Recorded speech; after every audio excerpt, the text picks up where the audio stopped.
അപ്പോൾ നോർമലി നമ്മുടെ വാഹനങ്ങൾക്ക് 3 വർഷം അൺലിമിറ്റഡ് കിലോമീറ്റർ വാറണ്ടിയാണ് വരുന്നത്. അപ്പോൾ നമുക്കിത് കൂടാതെ നമ്മുടെ വാഹനങ്ങൾക്ക് തന്നെ എക്സ്റ്റെൻഡ് ചെയ്ത് 4th ഇയർ അല്ലെങ്കിൽ 7th ഇയറിലേക്ക് നമുക്ക് എക്സ്റ്റെൻഡ് ചെയ്യാൻ വേണ്ടിയിട്ട് ഓപ്ഷൻ വരുന്നുണ്ട്. നമുക്ക് അത് എക്സ്റ്റെൻഡ് ചെയ്ത് നമുക്ക് എടുക്കാൻ പറ്റും. അപ്പോൾ ഇപ്പം നമുക്ക് അതിനകത്ത് കുറച്ച് മാറ്റേഴ്സ് വന്നതെന്ന് പറഞ്ഞാൽ നമുക്കിപ്പം 4th ഇയർ അനുസരിച്ച് നമ്മൾ എക്സ്റ്റെൻഡ് ചെയ്യുമ്പോൾ ഇതിൻ്റെ കാര്യത്തിൽ ഒരു 5000 രൂപ എടുക്കും. അങ്ങനെ ഒരു പാക്കേജ് അപ്ലോഡ് ആയിട്ടുണ്ട്. പിന്നെ നമുക്ക് 6th ഇയർ അല്ലെങ്കിൽ 4th and 5th ഇയർ വരുമ്പോൾ നമുക്ക് 5000 രൂപയ്ക്ക് മുകളിലോട്ട് റേറ്റ് കുറച്ച് കൂടി കിട്ടും. വ്യത്യാസം വന്നതാണ് നമുക്ക് അതിന് കിട്ടുന്നൊരു ബെനിഫിറ്റ് ഉള്ളത്. 60K എന്നുള്ള സ്ഥാനത്ത് ഇപ്പോൾ നമുക്ക് 80K ആയിട്ടുണ്ട്. അതുപോലെ 1 lakh എന്നുള്ളത് നമുക്ക് 140 കിട്ടും. അതാണ് നമുക്ക് വന്നിട്ടുള്ള വ്യത്യാസം. അപ്പോൾ അതൊരു ബെനിഫിറ്റാണ്. കുറച്ച് 5000 രൂപയുടെ ഡിഫറൻസ് വന്നെങ്കിൽ നമുക്ക് കിലോമീറ്റർ വൈസ് ചേഞ്ച് വരും.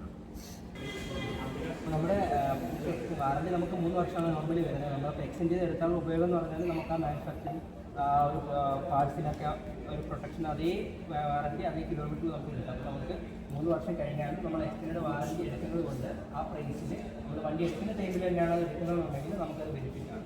നമ്മളതിന് ശേഷം ആ പാർട്സിൻ്റെ എമൗണ്ട് നമുക്ക് പുറത്തായിട്ട് കിട്ടും. അതിന് നമ്മൾ വണ്ടി കുറച്ച് റൺ ചെയ്ത് കിലോമീറ്റേഴ്സൊക്കെ ഓടിയിട്ടാണ് നമ്മൾ എടുക്കുന്നതെന്നുണ്ടെങ്കിൽ ആ തീരുമാനം സംഭവിച്ചതിൻ്റെ ഇതുകൂടെ വാല്യൂറ്റ് ചെയ്തതിന് ശേഷം അതിൻ്റെ പ്രൈസിൽ വ്യത്യാസം ഉണ്ടാകും. അപ്പോൾ നമുക്ക് വണ്ടി എടുക്കുന്ന ടൈമിൽ തന്നെ വാറണ്ടി എടുക്കുന്നതായിരിക്കും ഏറ്റവും കൂടുതൽ.